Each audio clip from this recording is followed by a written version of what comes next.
তো বন্ধুরা সবাই কেমন আছেন? আমরা একদম ভালো নেই, ঠান্ডার মধ্যে ভীষণ কষ্ট। বনানী ইনসাইড চ্যানেলে আজকে সবাইকে স্বাগত জানাই। এই হচ্ছে বাইরের সিন। আজকে আমাদের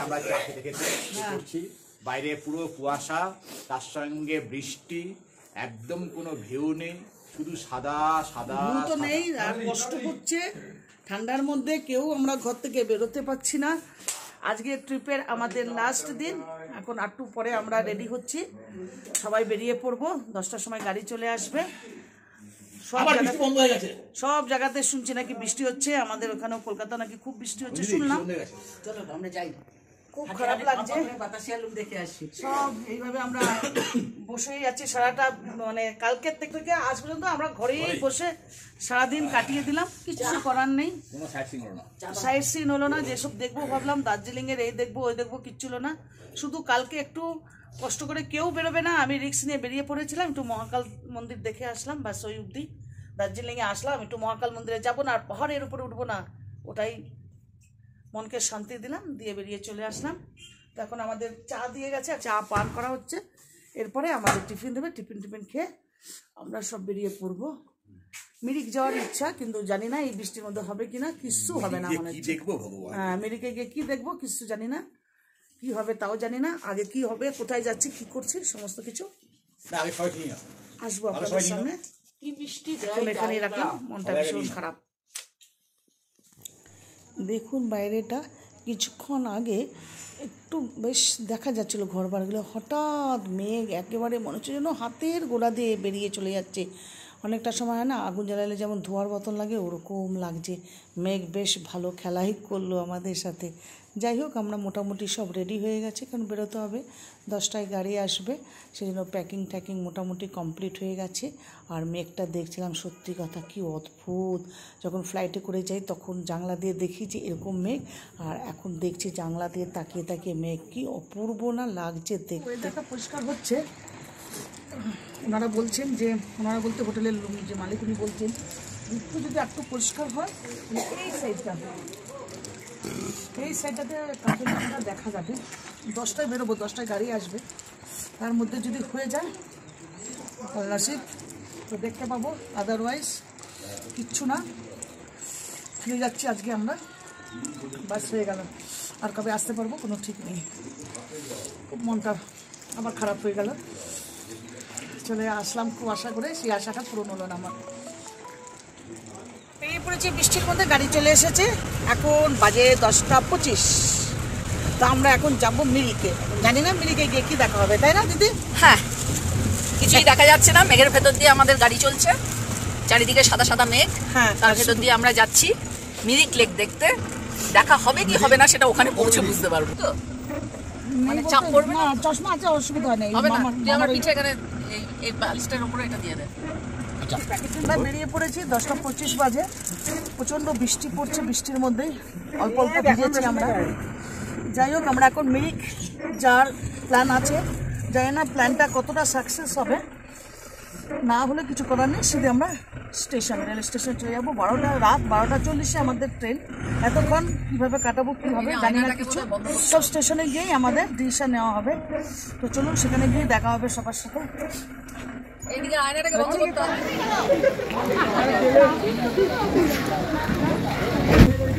আমরা এখন দার্জিলিং থেকে মিরিক যাওয়ার পথে নেমেছি নেপাল বর্ডারে, পশুপতিনগরে। আমরা এখন ঠিক পশুপতিনগরের নেপাল ঢোকার মুখে মেন গেটটা দাঁড়িয়ে আছি। আমরা এখন ভিতর যাবো না, এই বৃষ্টির মধ্যে, প্রচণ্ড বৃষ্টি পড়ছে, বৃষ্টির মধ্যে আমরা যাবো না এখন। শুধুমাত্র আমরা এখানটা একটুখানি দাঁড়িয়ে থেকে ছবি তুলে আবার ব্যাক করবো, মিরিক যাবো। লাইসেন্সের উপরে নেপাল সীমা দাঁড়িয়ে আছি। নেপালের গেটটা পেলে পরে আমরা নেপাল ঢুকে যাচ্ছি। এটা হচ্ছে নেপালের পুরো ঢুকে গেছে। তো কিছুক্ষণের জন্য গাড়িটা থেমেছিল, কয়েক মিনিটের জন্য। নেপাল বর্ডারের পাস করছিলাম, তো নেপাল বর্ডারটা দেখার জন্য সবাই নেমে পড়লো। তো আমরা লেডিসরা কেউ নামিনি, কারণ বৃষ্টিটা পড়ছিল, বৃষ্টিতে ভিজবো। অলরেডি আমার জুতো ভিজে গিয়েছিল, তো খুব ঠান্ডাও লাগছিল। যাই হোক, ব্যাড লাক, নেপাল বর্ডারটাও দেখতে পেলাম না।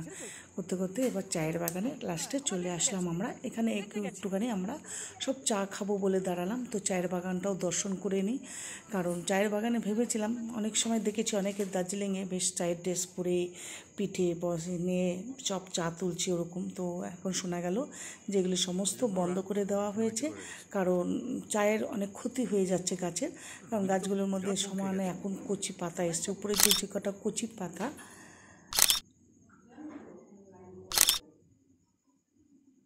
সেই কচি পাতাগুলো যাতে নষ্ট না হয়ে যায় সেই জন্য আমাদের ঢুকতে দিচ্ছে না, আমাদের নয় কাউকে ঢুকতে দিল না। যাই হোক সমস্ত দেখে খুব ভালো লাগলো। একটা সেলফি তুলে এবারে আমরা রওনা দেবো মিরিকের দিকে। তো মিরিকের দিকে যাব, মিরিকটা দেখি এবার দেখা যায় কিনা, কারণ একটু বৃষ্টিটা এখন আবার দেখছি কমেছে, বৃষ্টিটা হচ্ছে না। তো দেখা যাক। মিরিকে অলরেডি আমরা পৌঁছে গেছি, দেখলাম এখানে ভালোই বৃষ্টি পড়ছে। তো মিরিকে মনে হচ্ছে আমরা ভিতরে গার্ডেনে ঢুকতে পারবো না, কারণ প্রচুর বৃষ্টি, আর এখানেও টিকিট কেটে ঢুকতে হয়, কারণ শুধু পয়সা নষ্ট, তাই আমরা ঢুকলাম না, ঢুকে গেলাম আমরা। এটা হলো সল্ট পেপার চিকেন অর্ডার করা হয়েছে, ওটা এসেছে। কেমন খেতে হবে জানি না, হ্যাঁ দেখতে তো খুব সুন্দর লাগছে। আর ফিশ থালি নেওয়া হয়েছে ভাই আর মামা, ছোট মামার জন্য। মাছের পিসগুলো ঠিকঠাক আছে, এখনো বড় মামাটা এসে পৌঁছায়নি। এটা হলো chilli chicken, dry chilli chicken. জানি না বড় মামা ড্রাই চিলি চিকেন দিয়ে রুটি দিয়ে কেমন খাবে। দেখতে কিন্তু হেভি হয়েছে। হ্যাঁ দেখতে কিন্তু হেভি হয়েছে। মামা মুখে দাও একটা দেখি, দেখ কিভাবে চিন্তা করো আমাকে দিচ্ছে কতটুকু। দাঁড়াও পরে। মামার রুটি আর চিলি চিকেন শুকরা দিয়েছে মামা।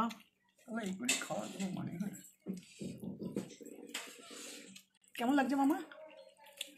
ওকে অর্ধেক দিইনি, তাকিয়ে আছে, বলতে ওকে অর্ধেক দিই, তাকিয়ে আছে, খাও। চোখটা খাবো। আমারটা খাবে বলে আমাকে ও তোমারটা খাবে। হেভি টেস্টি হয়েছে।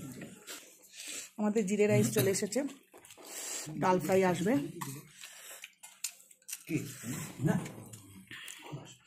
ভাগ করো।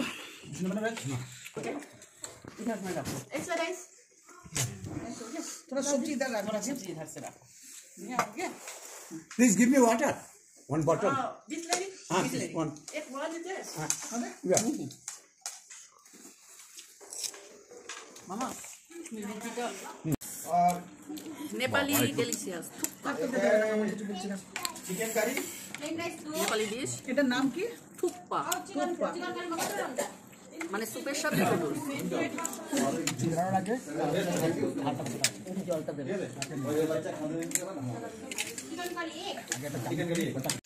এটা হলো আমাদের চিকেন ড্রামস হ্যাভেন চলে এসেছে। আমার পাতে দুটো পড়ে গেছে দেখতে পাচ্ছ। ভাই কেমন গবা গপ খাচ্ছে, মামা গবা গপ, কেউ ছাড়ছে না। তো আমরা খাওয়া দাওয়া ভালোই করলাম, জমকে খাওয়া দাওয়া করে এবার আমরা ফাইনালি এনজিপির দিকে রওনা দিলাম, গন্তব্যস্থান। তো এইবার ফাইনালি মানে অবশেষে আমাদের পাহাড়, সুন্দর পাহাড় দেখতে পাচ্ছি। এখানে না বৃষ্টি আছে না ঠান্ডা, বেশ একটু গরম গরম ভাব এবার লাগছে।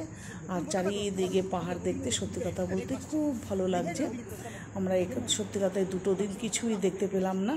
যাই হোক রাস্তায় যেতে যেতে সুন্দর সিনারি ভিউগুলো দেখে নিলাম। সত্যি কথা বলতে খুব ভালোও লাগছিল দেখতে, আর মনটাও একটু খারাপ লাগছিল যে কটা দিন বেশ সুন্দর আমাদের দিন কেটে গেল হই হুল্লো করে। যতই দার্জিলিং দেখতে না পেলেও দার্জিলিংয়ের কিছুই, তবুও যেন বেশ একসাথে সবাই ছিলাম, বেশ ভালোও লাগছিল আর খুব মনটাও শান্তি ছিল। এবার সব বাড়ি ফিরলাম। আমরা এখন নিউ জলপাইগুড়ি স্টেশনে পৌঁছে গেছি। আসলাম এখন কিউ গ্রুপ লবিতে, মানে ওয়েটিং রুমে। এখানে আমরা লাগেজ রাখবো আর ওয়েট করতে হবে, কারণ এখনও 7 থেকে 8 ঘন্টা। তো আমরা সেটা ব্যবস্থা করে এখানে রেস্ট নেব, দেখা যাক কী হয়।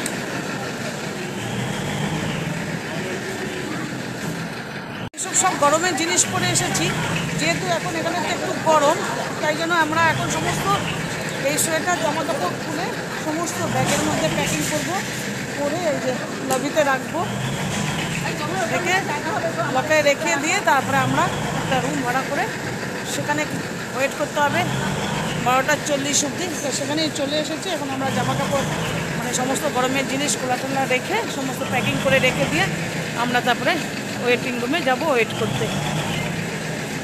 আমরা সব রেখে ওয়েটিং রুমে বসে ওয়েট করছি।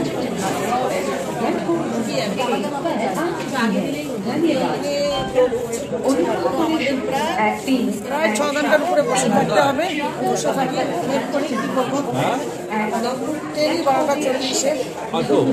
জিনিসপত্র রেখে দিয়ে নিশ্চিন্ত এখন এখানে একটু বসবো। অনেকক্ষণ পরে চা খেয়ে নিয়েছি লেমন টি, সেখানে আবার তো ডিনারের জন্য আবার যেতে হবে, ডিনার তো খেতেই হবে। করে আমরা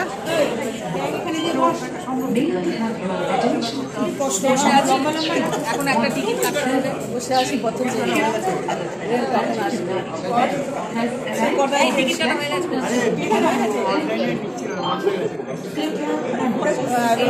টিকিটটা কাটা হয়ে গেছে, নিশ্চিন্ত সে 1:15 বসে থাকা। কষ্ট কি কষ্ট, প্রচুর লোক বসে আছে। আমরা ট্রেনে উঠে পড়েছি, অন্ধকারে দেখা যাচ্ছে না, তো যাচ্ছি, শুয়ে পড়েছি সবাই। তো প্রায় এখন 1টার মতন বাজে, লাইট ফাইট সব বন্ধ করে দিয়েছে, দেখতে পাচ্ছেন ট্রেনের ভীষণ আওয়াজ আসছে। যাই হোক, অনেকটা দেখানোর চেষ্টা করছি। তো চলুন, এখানেই রাখলাম। গুড নাইট, সবাই ভালো থাকবেন, ফের কাল দেখা হবে।